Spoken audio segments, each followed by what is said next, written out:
dinagdagan lang, dinikit yung dalawang lane, tulay pa rin. O diba? Okay, nandito na tayo sa bundok, sa may Boni, Mandaluyong.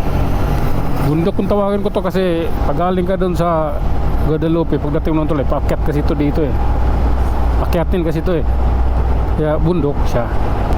Alright, ito na, gawin natin 60 lang, takbo. Sasakyan na to sa likod ko eh, kunting beret, kasi pag may sasakyan din sa likod eh, mahirap din ano, kasi nasa paslin tayo. Minsan na ako minura niyan, nagbusina tapos sabay mura. Ayaw ko na maulit yung ganun, bubusinahan ka tapos pagkapantay sa'yo sabay bukas ng bintana, sabay putak ina mo, ganunin ka. Anong masakit na salita nagsasabi sa'yo, hindi maganda yun.